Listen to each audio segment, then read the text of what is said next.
의료산업에서 매출 1억 원을 올리는 데 드는 영업 비용이 제품에 따라 최대 10배까지 차이가 난다는 사실 알고 계셨나요?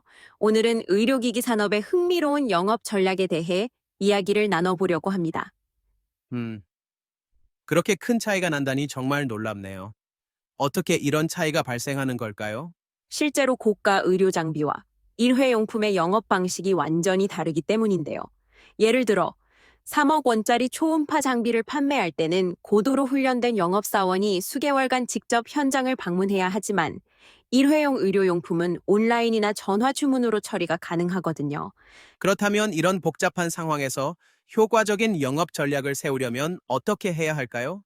네 가지 핵심 질문에서 시작해야 해요. 첫째, 타겟 고객층은 누구인가? 둘째, 그들이 구매할 제품은 무엇인가?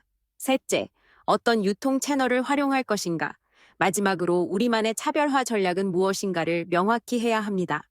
흥미로운 점은 같은 병원 내에서도 부서마다 완전히 다른 접근이 필요하다는 거네요. 맞아요. 예를 들어 심장외과의 경우 수술 중 실시간 기술 지원이 필요해서 영업사원 한 명이 담당할 수 있는 고객 수가 매우 제한적이에요. 반면 방사선과는 장비 구매 후 유지 보수가 더 중요하죠.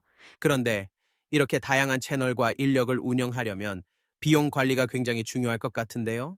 네, 그래서 두 번째로 중요한 것이 바로 비용 분석이에요. 실제로 의료기기 업계 데이터를 보면 고가 장비 영업의 경우 매출액 대비 영업비용이 30%까지 올라가는 반면 일회용품은 3% 정도에 불과하다고 해요. 와, 정말 큰 차이네요. 그렇다면 이런 상황에서 효율적인 인력 배치는 어떻게 해야 할까요?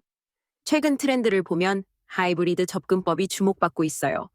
예를 들어 핵심 고객군에는 전담 영업사원을, 그 외 고객들에게는 디지털 채널과 유통망을 활용하는 방식이죠. 이를 통해 평균적으로 영업 비용을 15에서 20% 절감할 수 있다고 해요. 그렇다면 미래의 의료기기 영업은 어떻게 변화할까요? AI와 디지털 기술의 발전으로 더욱 정교한 고객 세분화가 가능해질 거예요.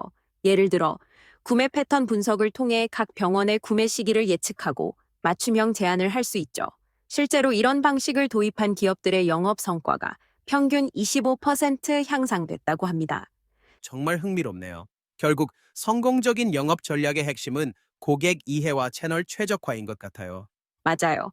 그리고 잊지 말아야 할 것은 이러한 전략이 고정된 것이 아니라는 점이에요. 시장 환경과 기술이 변화함에 따라 지속적으로 조정되어야 하죠. 특히 의료기기 산업에서는 규제 변화도 큰 영향을 미치기 때문에 더욱 민첩한 대응이 필요합니다. 오늘 이야기를 통해 영업이 단순한 판매가 아닌 정교한 과학이라는 걸 알게 됐네요. 네, 앞으로도 기술 발전과 함께 영업 전략은 계속 진화할 거예요. 중요한 건 항상 고객 가치를 중심에 두고 효율성과 효과성의 균형을 맞추는 거죠. 오늘 이야기가 청취자 여러분께 도움이 되었길 바랍니다.